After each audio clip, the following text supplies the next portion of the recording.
un autre passionné hein, en uniforme, mais je vais essayer de la voir un petit peu dans le trafic.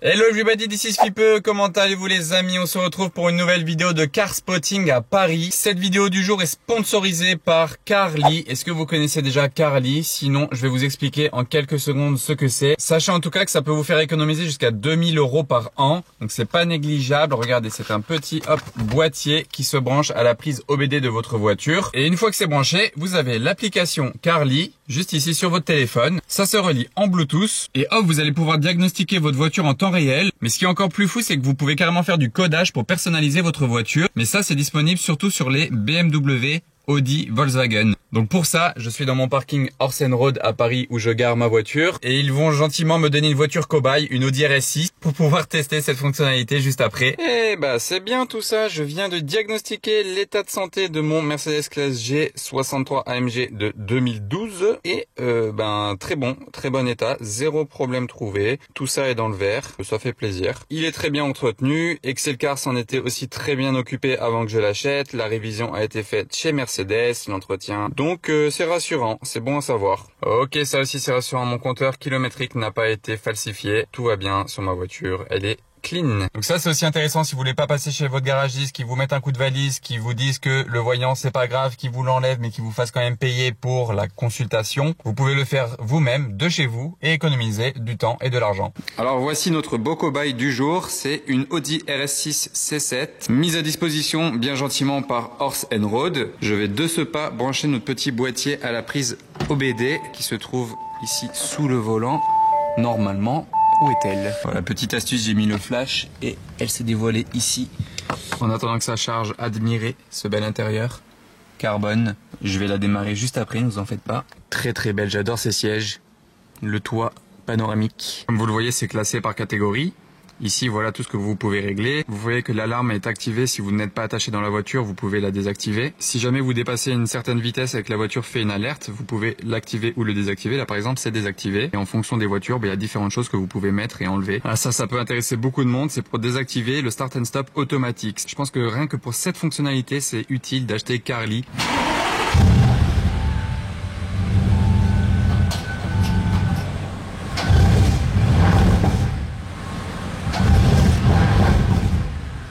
J'adore le logo projeté RS6 au sol, en plus de la baguette RS6 ici. Et aussi ce qui est très très drôle, c'est cet autocollant ici, regardez. Ils vous avertissent que la voiture est limitée à 270 km/h. Je trouve ça très insolent. Et d'ailleurs, dites-moi en commentaire si vous préférez la génération des Audi RS6 C7 ou alors les nouvelles en C8. Peut-être que la C8 est plus aboutie, l'intérieur est beaucoup plus moderne, mais c'est celle-ci qui restera la plus mythique, la vraie RS6. Ce sera cette génération-là pour moi. Dites-moi en commentaire ce que vous en pensez les amis. Petit Vauban ce matin, je vous rejoins tous, là vous êtes tous à m'attendre, ça fait plaisir comme d'habitude et on va passer un bon moment ensemble les amis.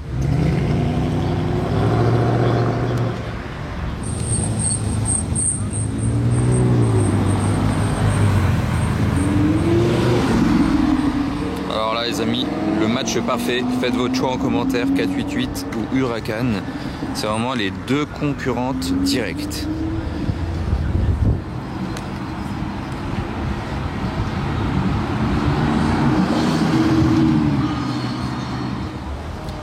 RS4 Sedan, hyper rare qui passe sur la route juste derrière, regardez. Très musclé ça. Ah, il a 4 pots normalement, il en a pas 4. Ah c'est parce que c'est une MTM, ok. En face on a cette jolie Porsche qui va partir. Et là le combo est super sympa je trouve. On va voir qui a fait le moteur. On va zoomer sur l'auteur de ça. Georges Marquez. Ok. Georges Marquez a fait ce moteur de C63 AMG.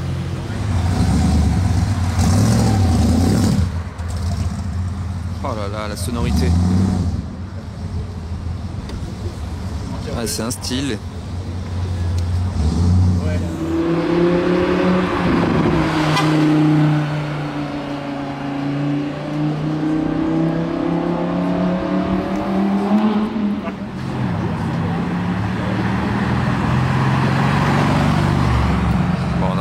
garée et la noire qui passe au milieu de la route.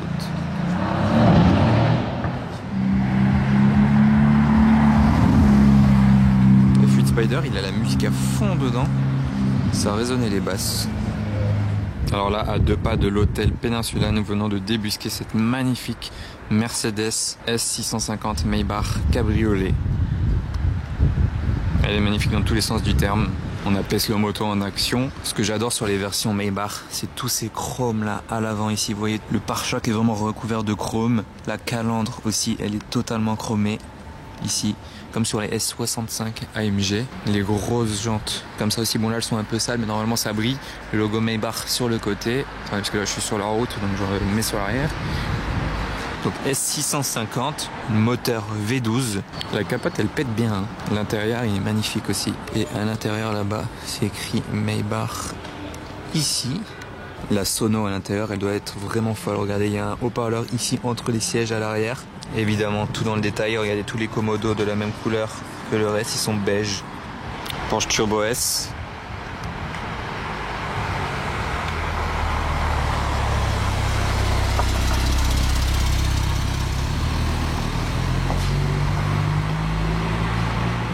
Eh bien, qu'est-ce qu'on a ici, là, à Place de la Concorde? Il y a une remorque. Et quand il y a une remorque, ça veut dire souvent belle voiture. Et effectivement, là, ils nous ont livré une barquette en plein Paris. Bon, on ne la présente plus, hein, évidemment. La config a l'air assez simple, toute noire. Pas de bande, pas bicolore. Les écussons peints sur le côté. L'intérieur tout rouge. Le carbone à l'intérieur, ça c'est normal. C'est pas en option, c'est pas un choix. C'est toujours tout en carbone comme ça à l'intérieur. Le volant tout rouge aussi, je vais faire le tour après. Les bas de caisse en carbone, ça par contre c'est peut-être une option. Ces bas de caisse là, je pense. L'énorme capot qui recouvre le moteur V12 de 810 chevaux.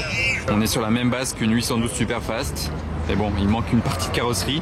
Ouais, vu comme ça, c'est vraiment beau. Franchement, c'est ma barquette préférée. Dans la catégorie des barquettes, on a la Monza, la V12 Speedster, la Elva, en tout cas de cette génération-là. Sinon, avant, il y a la Stirling Moss qui se défend plutôt bien. C'est la plus classe, la plus épurée, la plus belle. Même le niveau sonorité moteur, rien à voir avec les autres.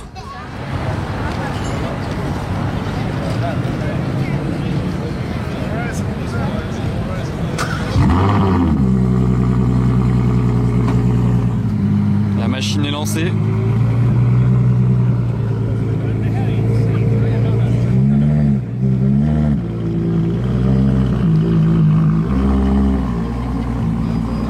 Quelle voiture, mais quelle voiture, c'est un délire. Ah, ça fait plaisir d'en revoir là, j'ai l'impression que c'est le début de l'été. La saison est lancée.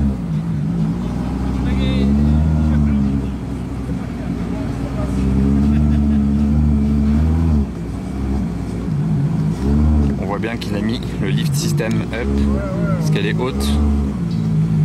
Elle est très haute là. C'est rare d'en voir avec le lift system up. Donc là ils viennent de déposer la voiture ici. Ils font un petit photoshoot avec la tour Eiffel dans le fond là-bas. Vous la voyez ici, la place de la Concorde.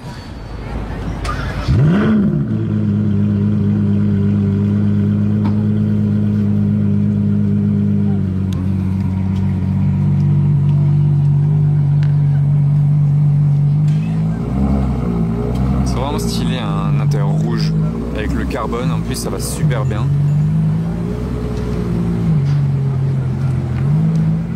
Ouais, donc pour rappel, la voiture elle est limitée à 499 exemplaires et ça comprend les SP2 comme les SP1. Voilà, avec la tour Eiffel dans le fond, c'est beau.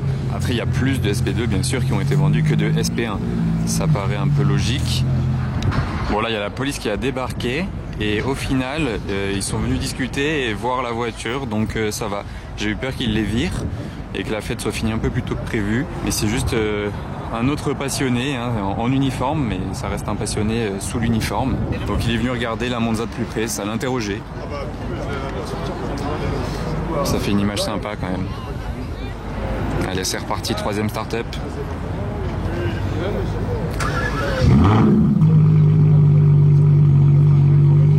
On se lasse pas d'un start-up d'un V12 pareil.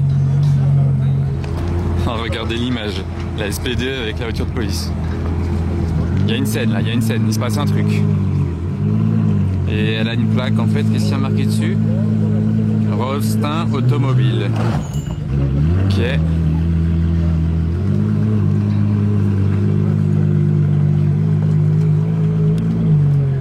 pas une voiture en fait. Là il est pas sur la route, mais justement on se dit c'est normal, genre c'est pas une voiture, c'est normal qu'il soit là limite. Ça ressemble à tout sauf à une voiture normale. En pleine semaine, en plein après-midi, en plein Paris, c'est du délire. Ouais.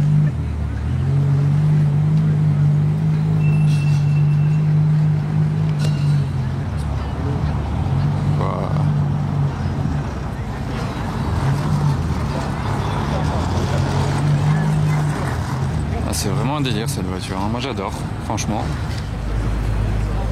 Non, je vais filmer le volant quand il appuie.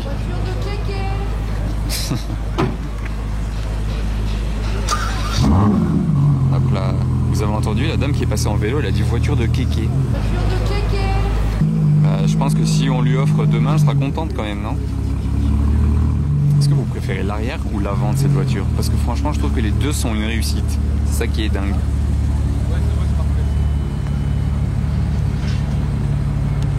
Ah, les amis, la passion n'a pas d'âge. Regardez, les deux mamies qui sortent leur téléphone pour faire des photos, c'est magnifique la scène. Elles se rendent bien compte qu'il se passe un truc là, ça change des 2 chevaux. Hein.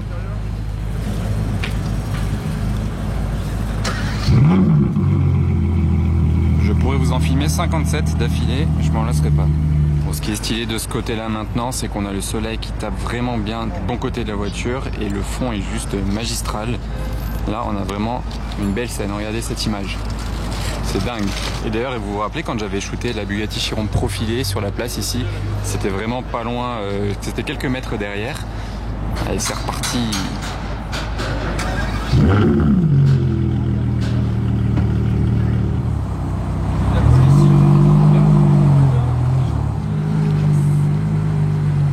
C'est quand même propre aussi sans bande. Parce que ça fait un grand capot très élancé et c'est sympa aussi. J'aime les deux. Trois quarts avant comme ça, très élancé. Ce qu'il faut savoir, c'est qu'à l'époque, quand c'est sorti et que c'était neuf, que vous aviez la chance de pouvoir la commander, parce que n'importe qui ne pouvait pas commander une Monza, il fallait être un super client top de chez Ferrari. Elle était à environ 1 million d'euros, genre. Mais aujourd'hui, dites-vous que d'occasion, vous pouvez en avoir à 3 millions d'euros aisément.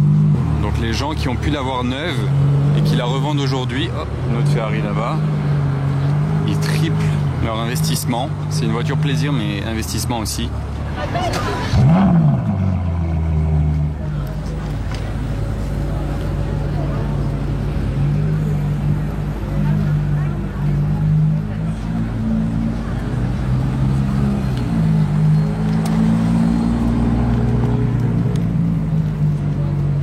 Vous imaginez évoluer au milieu de tous ces touristes à bord de la Monza. Les touristes, ils doivent vraiment se dire, mais qu'est-ce qui se passe ici? Ah, c'est pas mal, ils montent avec le casque. Il faut savoir que chaque voiture est livrée avec casque et gants en cuir.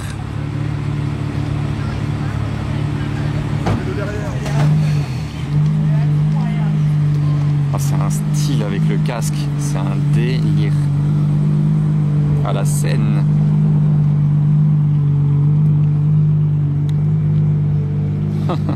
C'est marrant d'ici. Mais au moins grâce au casque vous pouvez faire de l'autoroute. Parce que sinon en ville ça va encore, vous roulez à 30 tranquille. Mais si vous faites de l'autoroute à 100 km/h ou 130, vous prenez tout dans la figure en fait. Que ce soit le vent ou des saletés, des gravillons ou n'importe quoi, ça peut être dangereux. Donc là au moins c'est plus que conseillé de mettre un casque quand vous sortez de la ville. En ville, non, franchement, ça va. C'est pour ça qu'ils vous le fournissent avec, je sais pas s'il est payant par contre, si c'est une option, mais en tout cas, c'est Ferrari qui fournit ça. Et c'est vrai que ça peut servir à ça aussi pour ceux qui veulent sortir la Monza en pleine ville, en plein jour, mais qui veulent pas non plus qu'on les voit trop, qu'on les prenne trop en photo et tout. Bah, le casque, voilà, il peut aussi avoir son utilité pour être un petit peu plus tranquille à ce niveau-là et moins exposé. Parce que là, clairement, il n'y a pas une voiture qui vous expose plus que ça.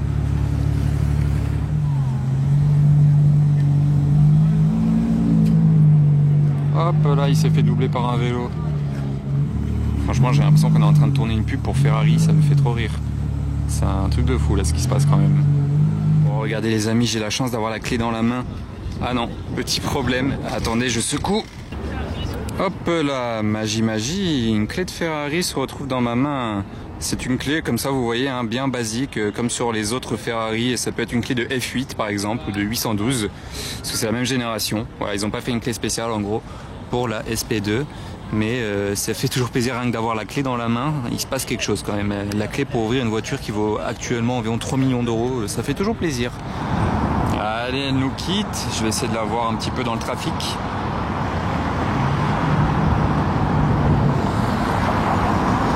C'est vraiment insolent comme voiture. C'est encore plus fou dans Paris que dans Monaco, je trouve.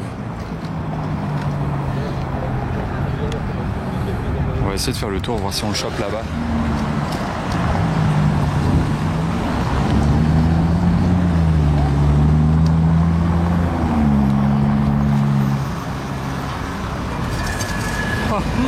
Franchement, c'est la meilleure partie, je pense, de la vidéo, c'est quand elle est comme ça, dans le trafic parisien.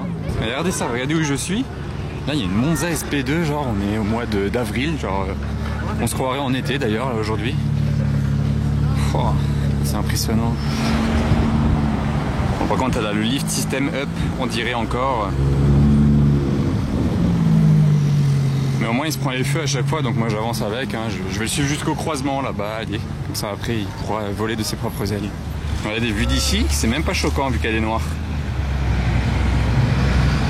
Et là, bam.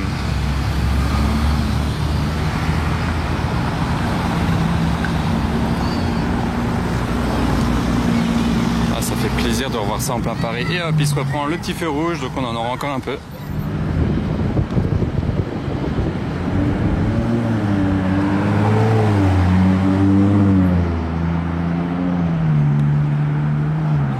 Ça décoiffe.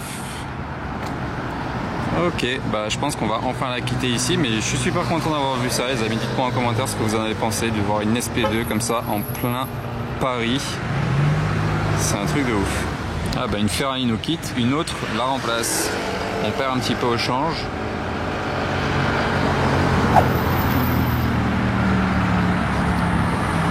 Et c'est la fin de ma vidéo les amis, j'espère que ça vous aura plu. On se retrouve bientôt, n'oubliez pas 15% de réduction sur le boîtier Carly si ça vous intéresse. Tout est dans la description, à bientôt, salut.